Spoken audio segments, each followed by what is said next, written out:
Are you a new listener of Dental Protection podcasts, and do you wonder what you've missed? Well, wonder no more, as we've selected some of our most popular previous episodes to rerun. And don't forget, all of our previous episodes can be accessed through our webpage or your regular podcast streaming platform.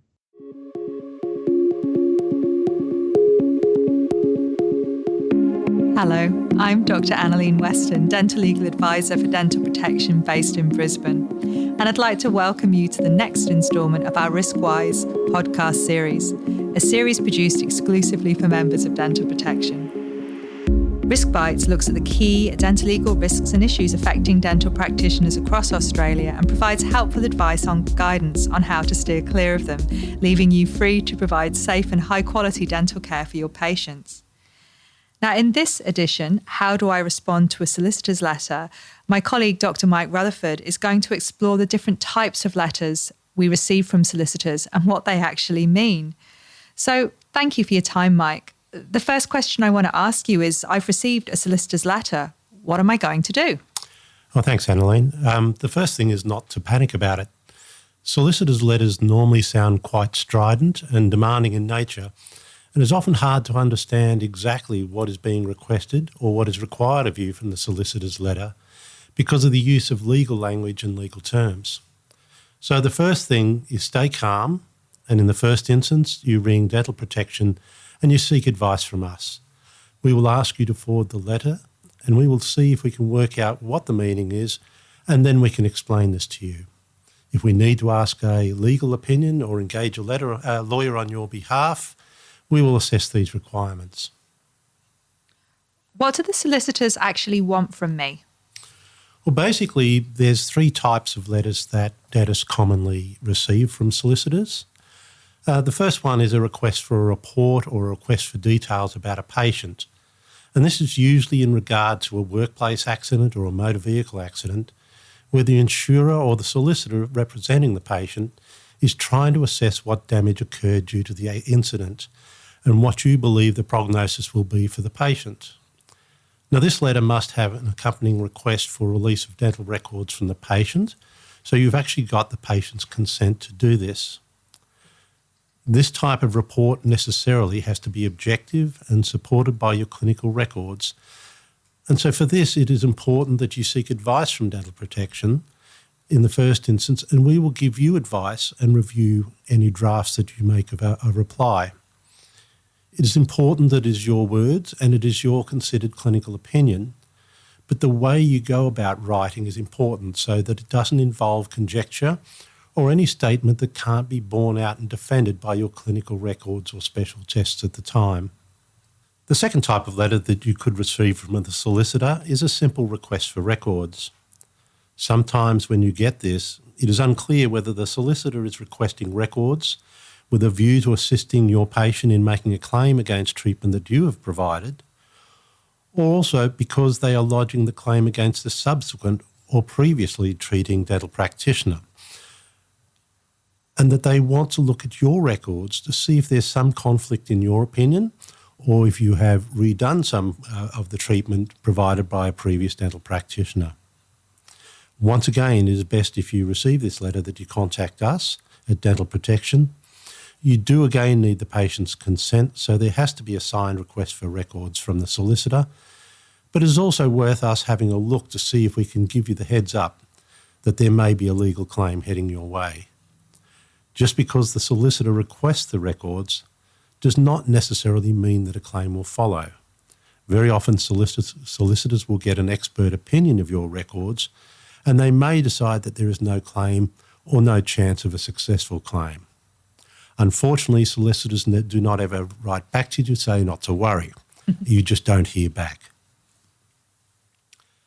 The third type of letter that you could receive from a solicitor would be a notice of claim or intent to claim, where the solicitor is formally notifying you on behalf of a patient that they intend to lodge a claim for damages because of the treatment that you did or did not provide. Again, while this is very distressing to receive, there is usually no tearing urgency to reply.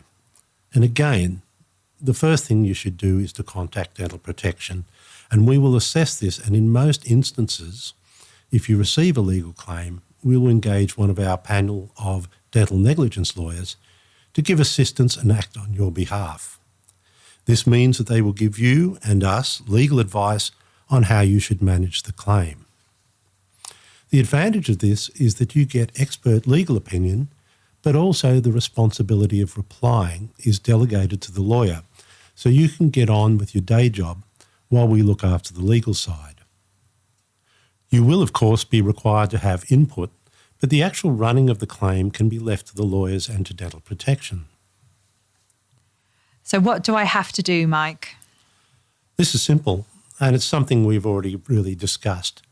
Generally, what you have to do is just ring us in the first instance and then forward the solicitor's letter to us, and with any treatment records and correspondence that you have related to that patient. And either we will assess it or we will pass it on to our solicitors to assess and give you the advice. Usually there is plenty of time for you to transfer the letter and for us to get back to you in any deadlines that are imposed. So one of the questions our colleagues ask us the most, I think, is, can I hold any information back? And if so, what? Thanks, Annalene. This is one that we do get asked. Usually if there is a request for records, the clinical records involve all clinical notes, radiographs, referrals, reports, models, laboratory slips, financial transactions, and any communication with the patient or within the practice that deals with the treatment of that patient. So this is fairly broad scope. So we can always get legal advice on this for you in an individual case, but generally there's a fairly broad definition of what is involved in the production of clinical records. And generally, you cannot withhold any written information related to the patient and their treatment. You also need to consider how it would look if you did withhold part of your records. It may give the appearance of dishonesty, either because you are attempting to conceal something or because the records you do produce would be questioned. Were they genuine and written at the time, or did you knock them up later to better defend yourself? This all feels like it's gone quite far. Can't I just call the patient and sort it out directly with them? This is a question that has to be looked at case by case, but as a general answer, no, you can't. Once a patient delegates the responsibility of managing their complaint to a lawyer, it becomes more prudent for a lawyer to deal with lawyer or for dental protection to deal with the lawyers. While almost in every case the dental practitioner would be acting honourably and trying to comply with what they see as their duty of care to sort this out with the patient, and often it would appear that it can be sorted out simply if it is a communication breakdown, but generally this is not a good idea. Sometimes if you try and contact the patient, there could follow an allegation that you are trying to coerce them into dropping the complaint or changing their view. It is also possible that a dental practitioner could say something that may prejudice our ability to defend them or defend their position and actually put them in a worse place than if they had not made the phone call at all. Therefore, it is in your best interest to let the lawyers talk to the lawyers, so this is what we recommend and facilitate for you. Thanks, Mike. So I think the patient's seeing another dental practitioner. Can I just give them a call? The short answer is no, you can't.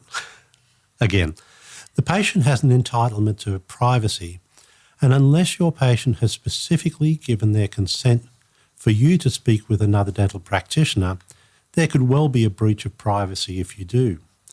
You can talk to a specialist that you have referred a patient to and that you have sought a report from, because there is an implied consent from the patient that in making the referral, the patient has agreed with this communication and that a report would be gained, but you cannot contact any party that you have not referred the patient to. Once again, if you did contact the other dental practitioner, not only is it a potential breach of privacy, but you could open yourself up to an allegation that you're trying to influence the other dental practitioner in their thinking or in the approach they take if they are asked to, say, provide a report on their findings when they treated the patient. So another question we get asked, Mike, do I have to tell AHPRA about all this? Generally, you're not required to. At this stage, there are a couple of exceptions, and we didn't cover this in the type of letter you get from a lawyer. But if, for example, the lawyer's letter is some way connected to you being charged with a criminal offence for which it is punishable by 12 months imprisonment or more, even at the charging stage you are required to notify APRA. The other requirement to notify APRA is if, say, the solicitor's letter is advising you that your right to practice at a hospital or another facility at which you provide health services, and this can be the actual dental practice that you're employed in, or either in a private practice or in a public healthcare setting. If your right to practice has been withdrawn or restricted in some way because of conduct, professional poor performance, or health, then there is a requirement to notify APRA.